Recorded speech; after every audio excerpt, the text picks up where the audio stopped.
Madame Camusso, si vous voulez partager votre joie de nous accueillir, vous êtes maire de Sénaux, également vice-présidente du Conseil général de Haute-Savoie. Vous avez une responsabilité aussi au sein du syndicat intercommunal pour l'aménagement et la protection du Semnoz, qui est une montagne pas lointaine de moyenne altitude. On est à 1700 mètres, c'est cela, et on était avec la montagne de l'Étoile ici à 1997 mètres, plus un petit bloc de pierre qui a été... Voilà, alors on rajoute 7 mètres de pierre et on a 2000. Voilà, on aime bien les chiffres ronds du côté du Portugal. Madame Camusso. Merci, 1700 mètres c'est déjà pas mal. Et je vous signale au passage que nous n'avons jamais besoin de canons à neige et que nous avons de la neige en permanence. C'est le massif qui est tout de suite derrière vous. Merci pour votre invitation. Je voudrais saluer et remercier pour les propos qu'il vient de tenir le président Carlo Punto et remercier pour leur présence Lionel Tardy, notre député, et Pierre Hérisson, notre sénateur, qui est aussi président du groupe d'études communication électronique et poste du Sénat et membre du comité de l'ANEM. J'ai le plaisir de vous accueillir en tant que maire de la commune de Sénaux, mais aussi, comme vous venez de le dire, monsieur, en tant que vice-président du Conseil général de la Haute-Savoie, et de représenter à vos côtés son président Christian Monteil, qui malheureusement a des obligations aujourd'hui incontournables et qui m'a demandé de vous livrer ce message. Je salue monsieur Pilisset, président d'EMICT, qui a voulu reconduire ce forum européen du numérique dans notre département et en particulier à Sénaux. Je lui trouve énormément de courage. La qualité de votre présence nous satisfait. Si la salle était plus pleine, nous en serions davantage heureux. Je regrette ce manque de participation, mais je pense, pour être positif, que les gens vont arriver dans le week-end. Sénaux est une ville qui fait partie de la couronne annécienne et qui peut se définir comme une ville à la campagne, qui a beaucoup changé, beaucoup évolué. En 45 ans, Sénaux est passé de la ruralité éparse de ses hameaux à l'urbanité d'une ville moyenne de 20 000 habitants. Avec la volonté que nous avons toujours eue, nos prédécesseurs et nous-mêmes, de préserver une harmonie en trouvant des équilibres entre l'agriculture et l'industrie, entre le locatif social et l'accession à la propriété, entre la densité et les coulées vertes, Sénaux a aujourd'hui bien des arguments pour être attractive et se trouve effectivement au pied de ce massif extrêmement intéressant, poumon d'oxygène de l'agglomération annécienne, de la grande communauté d'agglomération annécienne, tellement utile à nos habitants.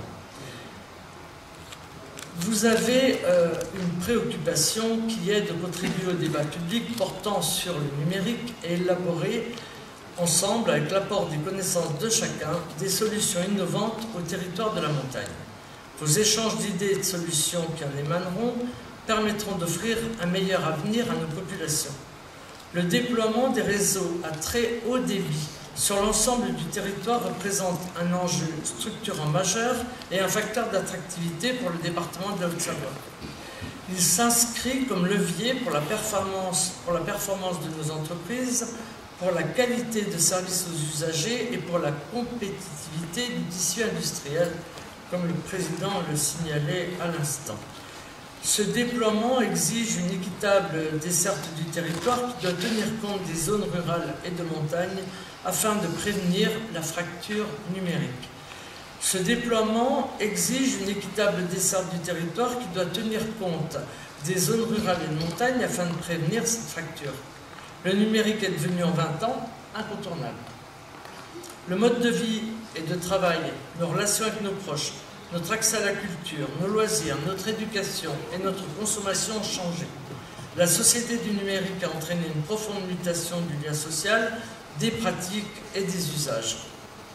Pour répondre à l'accès aux soins dans les territoires de montagne et aux défis du vieillissement de la population, le Conseil général de la Haute-Savoie favorise le maintien à domicile et la mobilité des professionnels de santé dans le cadre de soins à domicile. À cet effet, le Conseil général a engagé en 2009 une expérimentation de géolocalisation originale à travers le projet Gérontique. Cette expérimentation a été inscrite dans le cadre d'un projet d'évaluation socio-sanitaire de technologie de l'information pour la localisation des malades de type Alzheimer.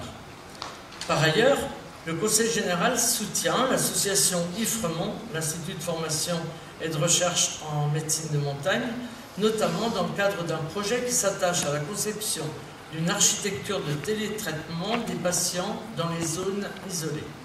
En ce qui concerne l'intervention du Conseil général de la Haute-Savoie en matière de TIC, de par sa spécificité topographique, la Haute-Savoie compte des zones blanches de téléphonie portable, de télévision numérique et d'accès à Internet.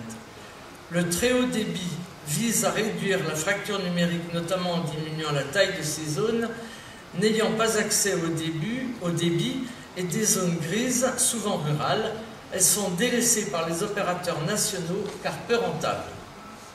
Cette charge financière, notamment pour les zones les moins denses et à faible densité démographique, telles que les territoires en montagne, en Haute-Savoie nous avons 248 communes, ne doit pas être supportée uniquement par les collectivités locales. À cet effet, le Conseil général conduit une démarche concertée pour assurer la réalisation du réseau d'initiatives publiques très haut débit de la Haute-Savoie. L'enveloppe allouée pour le département à cette opération sur 5 ans et à compter de 2012 sera de 12 millions d'euros. Le déploiement de ce dispositif comprend 2 phases.